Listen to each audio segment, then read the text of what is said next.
शब बारात की हकीकत। क्या 15 शाबान हमारे दीन में कोई ऐसा दिन है जिसमें कुछ इबादात मखसूस हैं? क्या इस रात में नफली इबादात करना, रोज़ा रखना या किसी और किस्म की इबादात करना नबी करीम सल्लल्लाहु अलैहि वसल्लम से साबित है? आइए इन सवालों के जवाब तलाश करते हैं।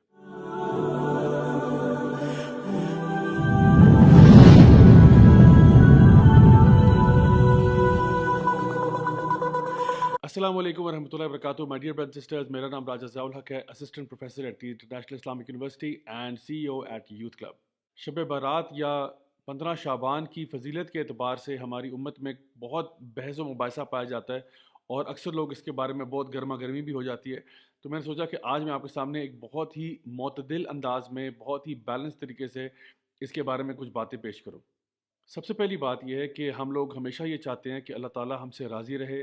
अल्लाह के नबी करीम सल्लल्लाहु अलैहि वसल्लम की जो तालीमात हम तक पहुँची हैं, हम उनके मुताबिक अमल करें और सारे वो काम करें जिससे अल्लाह राज़ी हो जाता है। अब बात यह है कि अल्लाह को राज़ी करने के लिए जो इन्फॉर्मेशन आपको चाहिए होगी, वो ज़ाहिर सी बात है, उसके दो ही बुनियादी तौर पे सोर्सेज़ हैं। तो या तो वो अल्लाह सुब्हान ताला की किताब है कुरान मजीद, या फिर वो नबी करीम सल्लल्लाहु अलैहि वसल्लम की सुन्नत है, जो कि 100% ऑथेंटिक है। मैंने कुछ दिन पहले बिदअतों से रिलेटेड भी एक वीडियो पोस्ट किया था, जिसमें हम लोगों ने एक रूल डिस्कस किया था जो हमारी शरीयत का है कि जहाँ तक दीन का ताल्लुक है तो हमेशा वही काम किए जाएंगे जिस पे 100% अल्लाह और उसके रसूल की मोहर हो। इसके अलावा अगर कोई इबादत हम नए तरीके से दीन में लेके आएंगे तो वो फिर बिदअत में शुमार की जाएगी, और नबी करीम सल्लल्लाहु अलैहि वसल्लम की इस बारे में बड़ी सख्त वईद है कि हर बिदअत जो है वो गुमराही है और हर गुमराही जो है वो जहन्नम की आग में है। तो आइए अब देखते हैं कि शाबान, और स्पेशली ये जो निस्फ शाबान है या 15 शाबान है, कि जिसको हमारे आम इस्तिलाह में शब बारात कहा जाता है, इसकी हकीकत क्या है।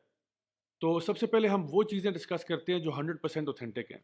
नंबर एक, शाबान के महीने की फजीलत इस एतबार से ज़रूर मौजूद है कि नबी करीम सल्लल्लाहु अलैहि वसल्लम पूरे साल में रमज़ान के अलावा किसी और महीने में इतने रोज़े नहीं रखते थे जितना कि शाबान के महीने में रखा करते थे। लेकिन इसके साथ साथ नबी करीम सल्लल्लाहु अलैहि वसल्लम ने 15 शाबान के बाद रोज़े रखने से मना फरमाया। तो इसकी वजह हमारे उलमा ये बयान करते हैं कि इंसान अपने आप को रमज़ान के आने से पहले ही रोज़े रख रख के थका ना दे। लेकिन अगर कोई ऐसा शख्स है जिसको ऑलरेडी आदत है ज़्यादा रोज़े रखने की नफली तौर पे, तो इंशाल्लाह वो रख सकता है। लेकिन उसको भी चाहिए कि वो भी रमज़ान के शुरू होने से 2-3 दिन पहले रोज़े रखना तर्क कर दे। तो ये तो थी शाबान की फजीलत कि इस महीने में नबी करीम सल्लल्लाहु अलैहि वसल्लम ज़्यादा से ज़्यादा रोज़े रखा करते थे। जहाँ तक ताल्लुक 15 शाबान का है, तो इस हवाले से जो दो रिवायात हमारे सामने आती हैं जिनका माने तकरीबन एक जैसे हैं, जो कि ऑथेंटिक हैं, उसमें ये बात बयान की गई है कि अल्लाह सुब्हान तआला इस रात को अपनी मखलूक की तरफ देखते हैं और सिवाय मुशरिक के या वो शख्स जो कि बुग़्ज़ और कीना रखता है, सबको माफ़ फरमाते हैं। तो इस बात से पता ये चला कि अगर आपके अंदर ईमान की कमी है, या अगर आप लोगों के बारे में बुग़्ज़ कीना वगैरह रखते हैं, तो बराए मेहरबानी 15 शाबान से पहले पहले इसको दुरुस्त करें, ताकि अल्लाह सुब्हान ताला आपको माफ़ फरमाए। अब आते हैं उन ढेरों रिवायात की तरफ जो इस मौजू के ऊपर या तो बहुत ज़्यादा कमज़ोर हैं सनद के अतबार से, या फिर मौदू हैं यानी कि फैब्रिकेटेड हैं, मन घड़त हैं।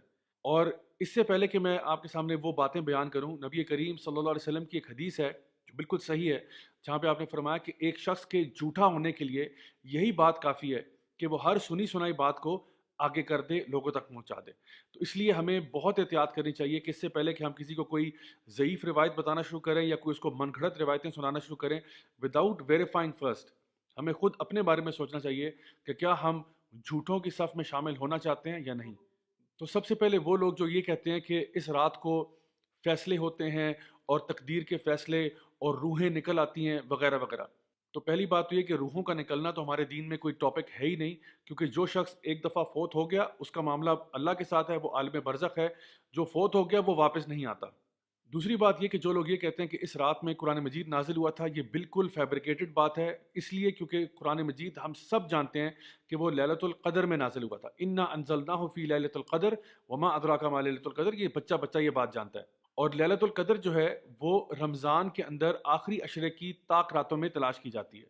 پھر وہ احادیث جہاں پہ لوگ یہ کہتے ہیں کہ جی اللہ تعالیٰ سما دنیا پہ آتا ہے اور کہتا ہے کوئی ہے مجھ سے مغفرت مانگنے والا، کوئی ہے مجھ سے بخشش طلب کرنے والا، کوئی ہے مجھ سے دنیا اور آخرت کی کوئی چیز مانگنے والا جس کو میں عطا فرماؤں. تو یہ بات صرف نصف شعبان کے لیے مخصوص نہیں ہے، بلکہ ہر رات کو ایسا ہوتا ہے. یہ وہ تہجد کا ٹائم ہے جس پہ ہمیں اٹھنا چاہیے، اللہ تعالیٰ سے دعا کرنی چاہیے، نماز پڑھنی چاہیے. یہ ایک مسنون چیز ہے جو ہم کر سکتے ہیں پورا سال. اس کے علاوہ کچھ ایسی رسومات جو لوگوں نے اپنی طرف سے گھڑی ہوئی ہیں، فار ایگزامپل حلوے بنا بنا کے لوگوں کو کھلانا، یا قبرستان جانا، یا اس کے علاوہ بن ٹھن کے تیار ہونا اور یہ کہنا کہ یہ مردوں کی عید ہے، یہ سب چیزیں جو ہیں یہ فیبریکیٹڈ ہیں، ان کا کوئی وجود ہمارے دین میں نہیں ملتا. اس کے ساتھ ساتھ جتنی بھی احادیث عبادات کے اعتبار سے آتی ہیں کہ اس رات کو خاص عبادت 100 رکعت نماز پڑھی جائے اور 14 رکعت نماز پڑھی جائے اور یوں پڑھا جائے، یہ ساری کی ساری روایات فیبریکیٹڈ ہیں، موضوع ہیں، اور ہمیں کبھی بھی کسی تک منتقل نہیں کرنا چاہیے ان کو. آپ کسی بھی ایسے عالم سے جو حدیث کا پختہ علم رکھتے ہیں، چاہے ان کا تعلق کسی بھی مکتبہ فکر سے ہو، ان سے اگر آپ پوچھیں گے کہ جی ہمیں بتائیے کہ جو احادیث ہم ذکر کر رہے ہیں کیا یہ حدیثیں صحت کے اعتبار سے صحیح ہیں، وہ خود آپ کو بتائیں گے کہ ہاں ان میں ایسی روایات موجود ہیں جو کہ بہت زیادہ ویک ہیں یا پھر فیبریکیٹڈ ہیں، موضوع ہیں، یعنی کہ کسی نے خود سے گھڑی ہیں. نبی کریم صلی اللہ علیہ وسلم نے کبھی ایسا ذکر نہیں کیا تھا. پھر رہی وہ بات کہ لوگوں کا یہ کہنا کہ جی اس رات کو قسمت کے فیصلے ہوتے ہیں، تقدیر کے فیصلے ہوتے ہیں، یہ بات بھی درست نہیں ہے، کیونکہ یہ فیصلے بھی لیلۃ القدر کی رات میں ہوتے ہیں.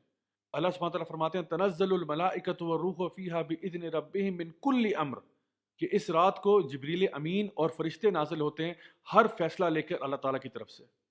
سو my dear brothers and sisters, اگر ہم نے واقعی اللہ تعالیٰ کو راضی کرنا ہے، اپنے گناہوں کو بخشوانا ہے، تو کیوں نہ ہم وہ اعمال کریں اور کثرت سے کریں جو کہ نبی کریم صلی اللہ علیہ وسلم سے، آپ کے صحابہ سے، تابعین سے، تبع تابعین سے 100% ثابت شدہ ہیں. مثلاً تہجد کی نماز پڑھنا، خوب صدقہ خیرات کرنا، خوب ٹائم لگا کے ذکر کریں، قرآن مجید 3 4 گھنٹے قرآن پڑھیں، لمبی لمبی رکعت نمازوں کی نفل نمازیں پڑھیں، کوئی مسئلہ نہیں انشاءاللہ تعالیٰ. ایسے آپ تمام کام سارا سال ہی کر سکتے ہیں.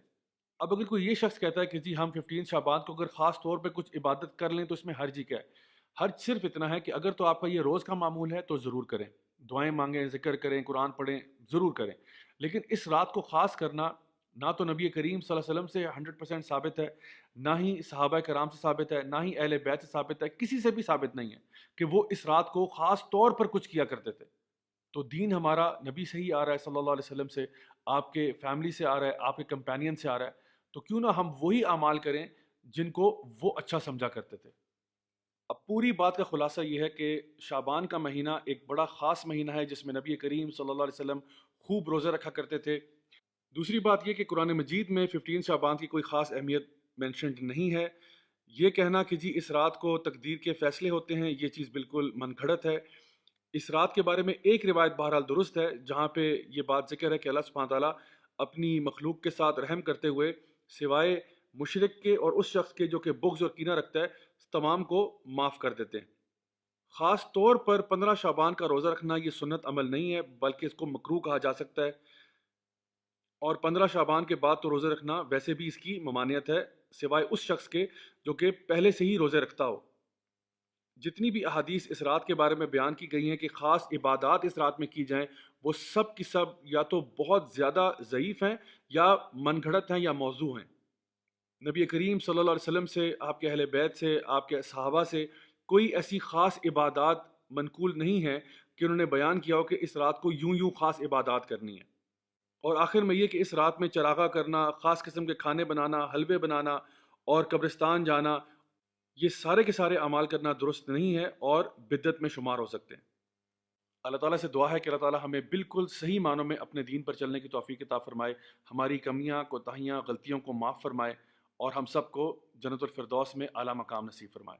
Until next time, this is me, Raja Zia ul Haq signing off. والسلام علیکم ورحمۃ اللہ وبرکاتہ. Look in the mirror, tell me what do you see? Don't be blind, tell me that